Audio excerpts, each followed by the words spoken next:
Welcome back. आज हम देखते हैं gravitational potential energy. Gravitational potential energy हमारे पास बेसिकली है क्या?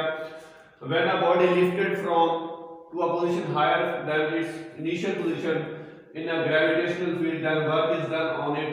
Work is stored as a potential energy के तौर पर होगा, वो हमारे पास क्या होगी? पोटेंशियल एनर्जी होगी। ये लेट्स सपोज हम बॉडी उठा रहे हैं from the surface of earth and it begins as we lifted. हम जैसे जैसे उठा रहे हैं उसको, उसमें एक पोटेंशियल एनर्जी क्या हो जाएगी? पोजीशन की वजह से स्टोर हो जाएगी। कल हमने लास्ट लेक्चर में हमने डिस्कस भी किया था कि पोटेंशियल एनर्जी की डेफिनेशन क्या है हमारे पास, कि a body to doing work, ability of body to doing work due to its position. ठीक है, तो हमारे पास ये this is called potential energy, gravitational potential energy as work done जो होता है हमारे पास एफ डी के और हमारा वजन जो होगा एम जी के। तो हम एफ की जगह पर एम जी पुट करते हैं तो हमारे पास क्या आ जाएगा? M G. अब क्योंकि हम हाइट की बात कर रहे हैं, उठा रहे हैं बॉडी को नीचे से, तो एच जो होगा वो डी में चेंज हो जाएगा, तो एम जी एच आ जाएगा और potential energy is equal to M G H. ये इसका हो गया फार्मूला ग्रेविटेशनल पोटेंशियल एनर्जी का। Next very very important long question हमारे पास क्या आएगी? ये absolute potential energy. Absolute potential energy basically the amount of work done in moving the body from the earth surface to point of far of from the earth where. यानी कि हम एक body को पॉइंट से उठा के, surface से उठा के अपलिफ्ट कर रहे हैं आउटर ग्रेड शेल, यानी इसकी ग्रेविटेशन से बाहर जाने की कोशिश कर रहे हैं एन पॉइंट तक जाने की कोशिश कर रहे हैं। यानी कि from where the value of the gravitational acceleration जो हमारे पास होगा इज negligible, इसका absolute potential energy of a that body. उसके लिए हमारे पास determination of absolute potential energy कैसे है जी?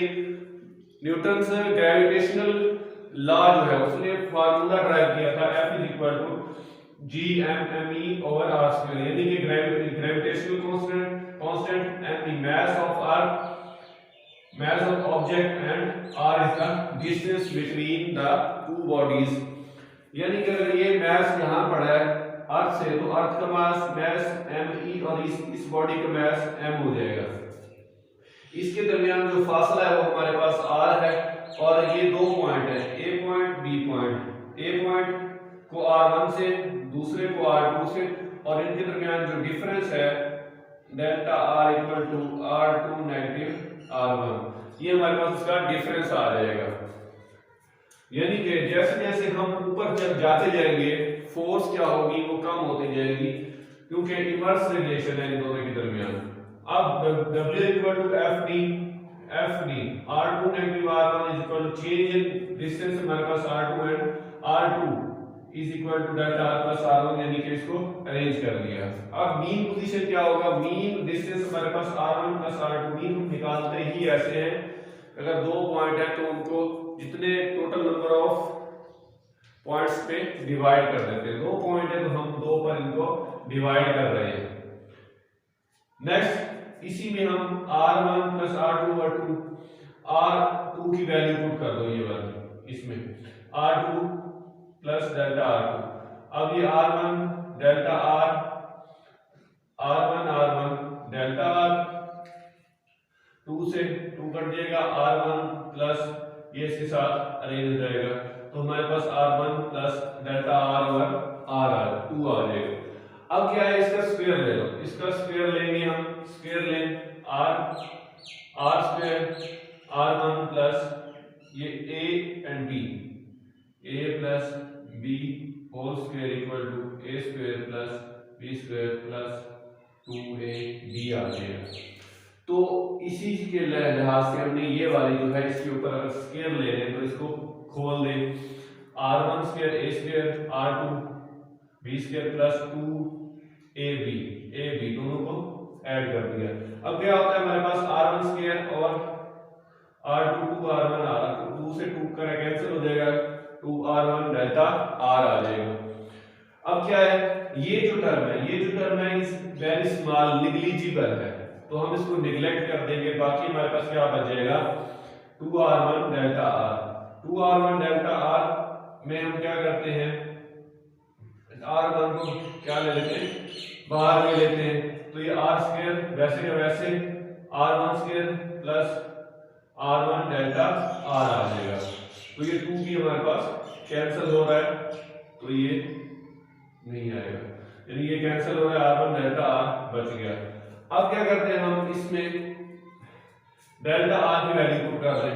डेल्टा r की वैल्यू क्या है, r2 नेगेटिव r1 है, r1 square plus r1 r2 negative r1 अंदर मल्टीप्लाई कर दें, r1 r1 r2 delta r1 r2 r2 से r1 से कैंसिल हो जाएगा, r square equal to r1 r2 की हमारे पास एक टर्म आ गई, ये डिस्टेंस आ गया स्क्वायर का डिस्टेंस, यानी बॉडी का यहां से जहां तक बॉडी पड़ी हुई है।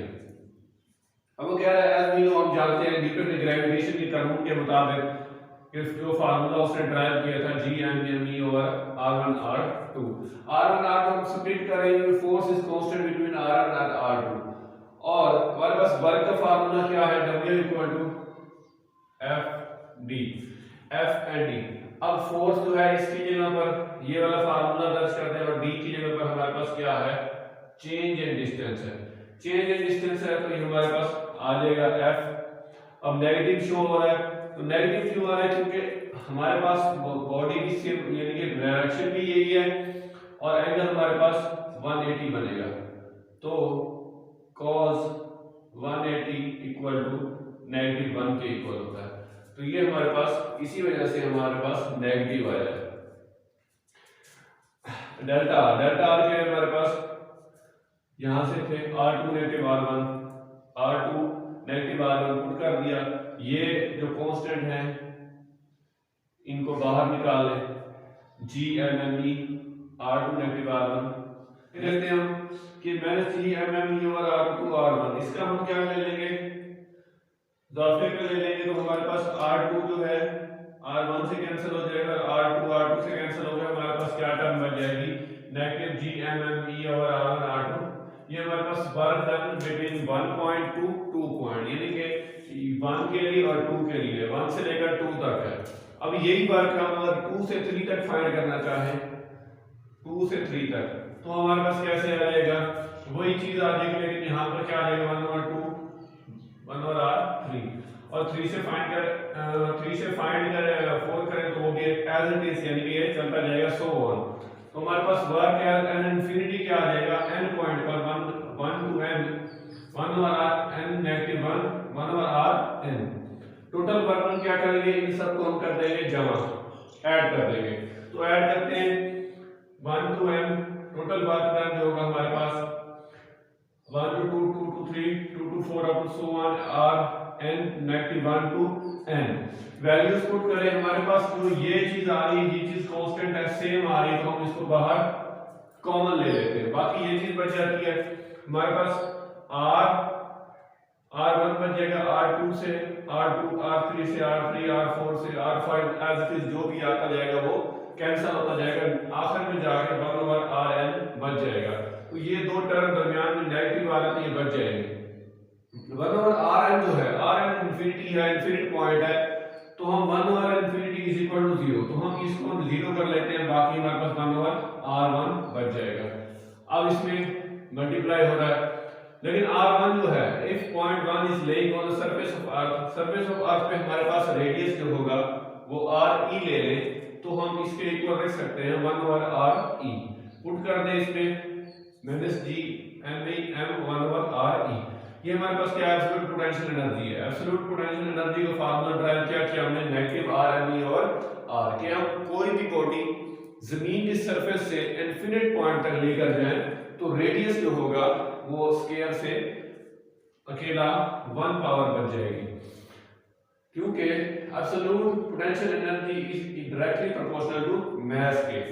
तो हमारे पास ये अगर कांस्टेंट रख ले, मास ऑफ अर्थ भी कांस्टेंट है, रेडियस भी कांस्टेंट है, और जी की कीमत हमारे पास क्या होती है 6.6 into 10⁻⁻11 newton metre square kilogram फी सेकंड, किलोग्राम फी स्क्वायर।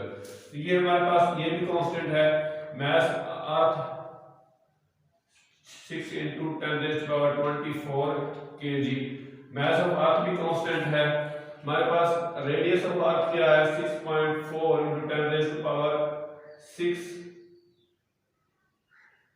मीटर। ये भी हमारे पास क्या है कांस्टेंट है, तीनों कांस्टेंट है।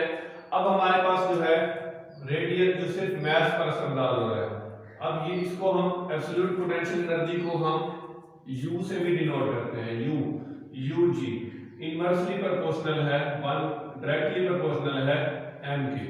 यानी कि जैसे जैसे हम मास बढ़ाते जाएंगे वैसे वैसे हमारे पास एब्सोल्यूट पोटेंशियल एनर्जी इंक्रीज होती जाएगी, और जैसे जैसे हम सरफेस से दूर होते जाएंगे UG इनवर्सली प्रोपोर्शनल है 1/r।